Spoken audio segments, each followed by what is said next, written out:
Bueno, ahí veíamos, ¿no? Parte del informe de esta jornada, efectivamente la mirada han estado puesta en el análisis electoral y en lo que se viene, ¿no? Como decíamos, con miras a octubre, está Fernando Chasulla a mi lado. ¿Cómo estás, Fernando? ¿Qué tal? Hola, Mabel, un gusto estar nuevamente contigo. Bueno, mucho para analizar, efectivamente mucho para hablar en esta jornada. Queríamos poner en común con todos ustedes, analizar también qué errores hay en otras estrategias o qué piensa el electorado, ¿no? En torno a esto para haberse expresado de esta manera. ¿Qué ha pasado en torno al voto en blanco, en torno a la cantidad de gente que tampoco se presentó a votar en esta oportunidad, que también tiene que ser un dato llamativo y sobre el cual muchos dicen, bueno, si los interpelan quizás van a ir a votar también desde el descontento, ¿no? Porque esa también ha sido una forma de expresión que se va repitiendo y que se va profundizando en las provincias y que esta vez de alguna manera se ha expresado en las PASO. Sí, Mabel, yo creo que ha sido una gran sorpresa para todos el triunfo de esta versión ayornada de Carlos Saúl Menem. La verdad que estoy convencido. Con más pelo, ¿no? Pero aparte él lo dice, sí. Él lo dice abiertamente y resalta permanentemente en todas las entrevistas que le están dando luego de su triunfo, de que él dice que el mejor gobierno de los 40 años de democracia en Argentina fue el de Carlos Saúl Menem. Y todos los argentinos, no sé, salvo que yo esté equivocado, bueno, recordamos cómo terminó ese gobierno y lo que implicó para la sociedad argentina cómo en su terminó conjunto. Y qué significó durante también, ¿no? Porque digo, hubo gente que tuvo estabilidad porque se frenó la inflación, pero hubo un costo social elevadísimo, enorme, la época de las privatizaciones, la época de los despidos, con continuidades en la provincia. Recordemos la cantidad de esas personas que lamentablemente se denominaron excedentes en su momento en Salta, muchas de las cuales fallecieron, ¿no? Muchas de las cuales tuvieron desenlaces terribles, nadie los escuchó. Creo que hay mucho para analizar acerca de esto. Yo te invito a que empecemos a presentar a quienes nos acompañan en esta jornada. Estamos hablando de Violeta Gil, referente de Política Obrera. ¿Cómo estás, Violeta? Buenas noches. ¿Cómo estás, Mabel? Gracias por la invitación. ¿Cómo están? Buenas noches. Bueno, está Diego Saravia también aquí con nosotros, docente, investigador, docente universitario además, ¿no? ¿Qué implica también todo esto? Y escuchar las medidas que se señalan que se llegarían a hacer si Milei llega efectivamente a ocupar en algún momento la presidencia de la Nación, ¿no? ¿Cómo estás, Diego? Hola, Diego, un gusto. Buenas noches, un gusto igualmente. Gracias por invitar. Bueno, les quería comentar que también estaba invitada en esta jornada Emilio Orozco, que nos avisa que está llegando, así que bueno, esperamos también poder coincidir y compartir muchas de estas ideas que queremos poner en común. Emilia nos ha contado que ella también pertenece a la educación pública, así que como representante y referente de Javier Milei, siendo además quien ha cosechado una gran cantidad de votos en nuestra provincia, queremos conocer también su mirada sobre todo esto, ¿no? ¿Qué análisis haces, Violeta, efectivamente de esto y qué tipo de autocrítica tiene que hacer la izquierda, ¿no? Porque hubo muchos sectores que decían, bueno, pero la izquierda era quien antes capitalizaba estos votos cuando el pueblo sentía este descontento y cuando finalmente podía expresarlo en las urnas. Mira, creo que hay que incorporar varios elementos en un balance o tal vez en un análisis de qué es efectivamente lo que ha ocurrido, pero hay que partir de comprender que todo el proceso político y electoral en la Argentina se desarrolla sobre un cuadro de una gigantesca convulsión que por un lado cuenta con la bancarrota del régimen político. No me refiero ya solamente al fracaso de un gobierno, sino al conjunto del régimen político, de sus instituciones, que ha sido el responsable del empobrecimiento de la inmensa masa de los trabajadores, de los sectores más postergados en la Argentina, y que de alguna manera el resultado de las elecciones no se mide, no lo entendemos tanto, no lo medimos tanto por el triunfo que se le adjudica a Milei, sino justamente por el fracaso de quienes han sido los responsables de esta bancarrota económica que sufrimos los trabajadores. Eso es lo que ha expresado el voto masivo a Javier Milei. Ahora, es decir, hay un repudio generalizado, pero por otro lado, el escenario convulsivo también se desarrolla en un cuadro de bancarrota de tipo financiero. Aquí me detengo porque cuando uno empieza a indagar, y es creo que lo que nos preguntamos ahora, esta masa de la población que ha votado a Javier Milei, ¿lo vota en términos programáticos? ¿Lo vota bajo el acuerdo de la privatización de la salud, de la educación, de la venta de los órganos o de la venta de nuestros hijos y demás? Eso está claro que no. y lo dice la misma población, o las mismas personas o trabajadores cuando lo plantean, no hay un acuerdo de tipo programático. Ahora esa experiencia se va a tener que medir porque indudablemente, si Milei quiere y está dispuesto a llevar a fondo su agenda, Mabel, eso va a llevar a un choque violento con la base, incluso aquella que lo ha votado, y está planteado un cuadro de rebelión de características generalizadas en la Argentina. Lo que ha pasado incluso en las experiencias de Salta, en donde el gobernador de la provincia se impuso con el 47% de los votos, en el propio caso de Jujuy, en donde Gerardo Morales ganó las elecciones, tuvieron rebeliones del pueblo trabajador justamente defendiendo derechos que son fundamentales, el derecho a la huelga, el derecho a la organización, el derecho al salario.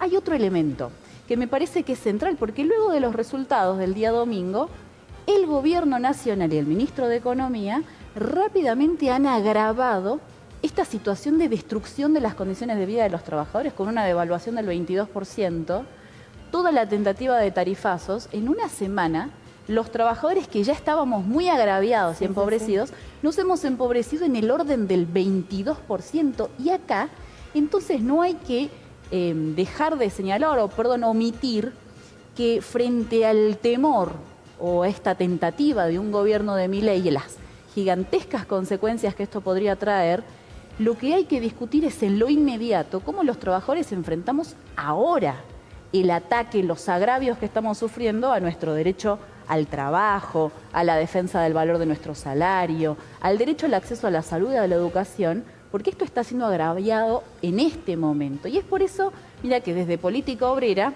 advertimos y señalamos que el resultado de las elecciones muestra un estado de situación que es de tipo circunstancial. Pero frente a esta tentativa y frente a estos ataques contra los trabajadores estamos convocados no solamente a rebelarnos frente a esta situación, sino a desarrollar las autoconvocatorias, la coordinación de nuestras luchas y la huelga general para imponer el salario que necesitamos, los derechos laborales. Sí. Y aquí, si te parece, respondo a lo que me preguntabas, que es, ¿qué pasa con la izquierda? Sí. Porque ¿Cuál ha sido el rol o quizás...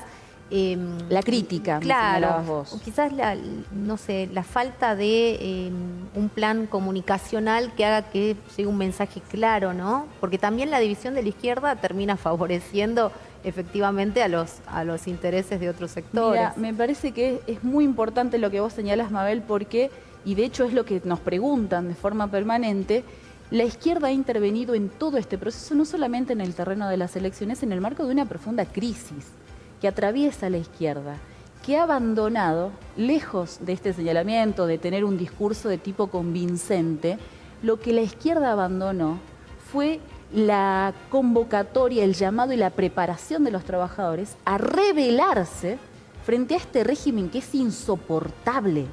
La izquierda se ha colocado en un proceso de asimilación cada vez más profundo y hasta en un campo de contención de los trabajadores precarizados, frente a este cuadro de destrucción de nuestras condiciones de vida. Esto es lo que ha llevado a la izquierda hoy en día a la marginalidad, no solamente en términos electorales, sino también en términos políticos, organizativos. Ahora, quiero hacer un señalamiento porque nosotros formamos parte de un sector de la izquierda que claramente ha cuestionado este desvarío de tipo electoral y hemos actuado en minoría, señalando en el marco de un proceso electoral que los trabajadores teníamos que intervenir con una conciencia clara, teníamos que intervenir como clase, defendiendo un programa propio que hoy en día además se va a tener que probar y se va a probar en la práctica, porque la agenda que están llevando adelante, ya no solamente Milei, sino también Bullrich y Massa, es la agenda de guerra contra los trabajadores. Nosotros desde Política Obrera llamamos a los trabajadores a desarrollar entonces las herramientas que necesitamos para desenvolver la huelga general, las autoconvocatorias, que ya las conocemos, hemos formado parte de estas en la provincia de Salta, y la coordinación de las luchas, porque esto es lo que se va a medir y esto es lo que va a permitir que los trabajadores en el próximo periodo podamos imponer todas las reivindicaciones y las conquistas que tenemos. Diego, ¿cómo has vivido vos estos últimos días y especialmente, bueno, cuando se conocían? Efectivamente lo que hemos elegido es quiénes son los candidatos y candidatas, ¿no? Tampoco hay que pensar que esto ya es un triunfo de alguno de estos tercios que han quedado como marcando, ¿no?, el camino ya hacia la general. Bueno, yo esperaba el resultado. De hecho, Cristina lo predijo, una elección de tercios donde Milei gana, pero por, no sé, 3 puntos, creo, al segundo, que es el Juntos Cambiemos, y al tercero, que somos nosotros, el Frente de Todos. Ahora, hay que entender esto de una forma bastante más profunda de lo que se dice, porque hay gente que dice que es un tema emocional, que es un tema de que Milei recoge la bronca, y hay que ponerlo en el contexto mundial. Milei fue creado por Vox, que es la ultraderecha española. Toda esa gente está vinculada con Bolsonaro, de hecho Bolsonaro los felicitó, con Trump. Es decir, hay una tendencia en el mundo que, si uno analiza históricamente, es el fascismo. Estamos en la década del 20, 1920. ¿Y qué representa? ¿Por qué aparece el fascismo? Porque es la crisis del capitalismo, como bien lo dijo ella, que puedo afirmar, compartir prácticamente todo lo que dijo. Estamos en una crisis profunda a nivel mundial del capitalismo, y eso se refleja en Argentina y hace que los esquemas capitalistas normales, que acá el partido por excelencia de eso sería Juntos, o el PRO, Cambiemos, ya no logra hacer llegar sus ideas, porque la derecha está abandonando la democracia. Van a un plan mundial de exterminio de la mayor parte de la población que puedan, van a un plan de cerrar fronteras, no necesitan los inmigrantes. ¿Por qué pasa esto con el capitalismo? Porque ellos están viendo que ya no necesitan los trabajadores. Ganaron la guerra de clases. La guerra de clases terminó, la ganó el capitalismo. ¿Por qué? Porque tiene robots, no necesitan ya al obrero. Entonces cambia el tipo de política a nivel mundial, y este hombre, Milei, ha quedado como el referente mundial acá en Argentina de esa clase. Y bueno, con todo el apoyo, con todo el dinero que cuenta, Bolton, hay un montón de cosas que se mueven por atrás que no se ven, que lo impulsan mediáticamente, y bueno, llega a representar ese momento. Así que la situación es compleja, es grave hacia el futuro, porque vamos hacia una perspectiva muy complicada, y el proyecto de ellos no es conducir, el proyecto de ellos no es hacer una alternativa, el proyecto es destruir. Que se ha visto en el mundo es lo que han hecho los norteamericanos en Siria, en Libia. O sea, el papel de Milei acá es destruir el Estado, destruir las instituciones, destruir a los trabajadores. Por eso todas las propuestas que hace uno la análisis se da cuenta que no llevan a ningún lugar. Ahora Diego, vos te pones a analizar esta recorrida que hizo Milei por los distintos medios de prensa, nacional y demás, luego de conocerse los resultados de los pasos. Es como muy contradictorio, porque por un lado hay una puesta en escena muy efectista, que yo creo que es lo que en definitiva ha llevado a la gente a votarlo. Claro. Y por otro lado está lo que el equipo económico de él plantea, ya un poco más realista, y dice, por ejemplo, cuando le preguntan sobre la dolarización al jefe del equipo económico de Milei, dice, bueno, yo te voy a responder como le respondía mucho, si yo quiero pintar mi casa de blanco y voy a la pinturería y no encuentro la pintura blanca, bueno, no la puedo pintar de blanco, la tengo que pintar de otro color.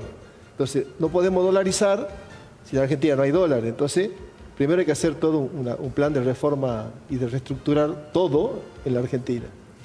Cuando le preguntan cómo va a llevar adelante las privatizaciones, porque claramente dice que ese es el plan, ¿no es cierto?, para reducir el déficit fiscal, lo dice Milei, pero el equipo económico dice, bueno, hay que ver, porque queremos nosotros a largo plazo privatizar Argentina, Aerolíneas Argentinas, pero le vamos a dar un año de working capital, que es capitalizar un año, sanear las deudas y después pasarle a los trabajadores. O sea, no se entiende qué es lo que plantea. Es que el tema es que no pueden decir. O sea, vos fíjate que el ídolo de Milei en la política es Menem. Y cuando a Menem le preguntaron por qué hizo algo totalmente distinto a lo que dijo, bueno, si yo decía lo que iba a hacer no me votaban. Ellos están en la misma, no hay que creerle. Ninguna de las cosas que dicen es lo que van a hacer. Me cuesta creer de que el argentino diga, una persona que como nosotros, que si no hubiera existido la universidad pública no lo hubiéramos podido recibir. Así es. ¿Cómo puede ser que una persona que estudió en la universidad pública o que fue a una escuela primaria, secundaria pública, y que Milei le esté diciendo, mire, yo la voy a privatizar a la educación y le voy a dar un bono para que elija dónde estudiar? ¿Cómo puede ser posible que encima vaya y lo vote? Entonces yo creo que efectivamente digamos, le gustó el personaje, porque montó todo un personaje, digamos, fíjate que hasta las pastillas se le dejó igual que Carlos Saúl Menem. Es raro lo que pasa. Mira, si me permitís para incorporar, porque creo que vos has tocado dos aspectos que para mí son muy importantes. Desde el punto de vista de esta cuestión de la dolarización, Yo primero quiero señalar que quienes lo asesoran y lo acompañan han formado parte de quienes ya han gobernado la Argentina. Es decir, aquí no hay nada nuevo, no están inventando nada. Ya se ha gobernado con esa política y ya han destruido la Argentina con esa política y como lo comentaban en la introducción, los trabajadores ya hemos padecido esas consecuencias, pero a diferencia de lo que plantea Diego, acá eso se va a tener que medir. Es decir, cuando vacilan a la hora de plantearlo, lo hacen justamente porque lo que tienen que determinar es si lo van a poder llevar adelante, porque antes de eso van a tener la reacción incluso de los vastos sectores que los han votado. Bueno, hay porque gente estamos hablando que expresa, de una tentativa de despidos masivos. Sí, hay gente que expresa que quieren que explote todo y que se termine, digamos, acá yendo por lo menos parte de la política conservadora que existe en Argentina y que está hace 30, 40 años viviendo de la política, ¿no? Generando ingresos de la política. O sea, hay gente trabajadora que te dice, mira, yo estoy más cercana en ideas a, qué sé yo, política obrera, en ideas al peronismo, pero estoy cansado o cansada de que no existan soluciones y que los personajes cambien o se mantengan y siempre sean los mismos resultados, ¿no? Porque vivimos en una suerte de inestabilidad permanente. Claro, bueno, algo que la dolarización, por ejemplo, no va a solucionar, porque ahora se la promueve la dolarización como una forma de generar equidad. Ahora los trabajadores vamos a tener una igualdad. Bueno, yo quiero desmentir eso desde ya, en primer lugar porque la dolarización lo único que viene a generar es el cambio de un mecanismo de la confiscación de los trabajadores. Hoy la confiscación del valor de nuestros ingresos se lleva adelante por la inflación, que todos los meses estamos perdiendo nuestros ingresos y en este marco, por los tarifazos y demás, la dolarización lo que viene a hacer es modificar el mecanismo de confiscación porque la Argentina no va a poder emitir dólares. Pero a su vez, la Argentina hoy en día tiene déficit de dólares, es lo que están planteando como reservas del Banco Central. Además hay una fuga gigantesca de dólares que ha propiciado también el gobierno. Es decir, acá lo que se va a discutir finalmente es cómo se va a confiscar todavía más el ingreso de los trabajadores en dólares, en pesos, en lo que fuera. Lo que está claro es que van a un ataque todavía mayor y no van a revertir sobre esa base, por ende, entonces el empobrecimiento va a ser una Argentina de primera y una Argentina de segunda de una forma mucho más clara. ¿Y por qué si esto está tan expresado claramente, por qué los trabajadores no, eligen... esto no se explica. Esto Pero digo, no lo explica. Cuando yo digo voy a privatizarla, quiero achicar el Estado, quiero cerrar ministerios, quiero despedir... bueno, la planta política, por ahí esa la compartimos todos, ¿no? Bueno, ahora los trabajadores del CONICET, por ejemplo, los docentes universitarios han entendido que frente a esta situación de privatizar el CONICET, tienen que enfrentarlo y ya se están convocando movilizaciones, es decir... Esto nos convoca a los trabajadores a una reacción indudablemente. Pero, con respecto a lo de los vouchers, porque vos decís, bueno, la gente de todas maneras lo vota, aunque está planteando privatizar la educación. Milei no explica de fondo cómo va a funcionar, porque ¿qué dice? Todos van a tener un voucher y van a poder mandar a su hijo al UC College, lo van a poder mandar al San Pablo. Ojo, porque el sistema de los vouchers no niega la posibilidad de que además de presentar el voucher vos tengas que aportar y pagar una cuota adicional. Por ejemplo, los chicos de Palermo, del barrio acá de Palermo, zona oeste, ¿van a poder mandar a sus hijos o estos chicos van a poder ir al San Pablo? ¿De eso se está hablando? ¿Se explica? Eso no se explica. ¿Pero de dónde va a salir el dinero para...? Porque digo, los colegios privados todos tienen subsidios, las universidades tienen... Pero ¿de dónde va a salir el dinero? ¿Se le va a restar a la educación pública para...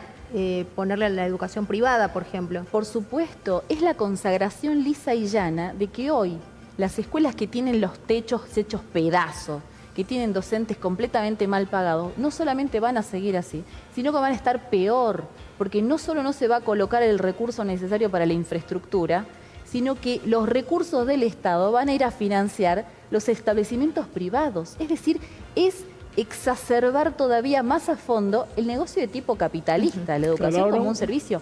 Esto no se está discutiendo y se ha empezado a discutir recién ahora. después de las PASO. Claro, Diego, y una vos como, cosa... como docente universitario y como investigadora además, ¿no?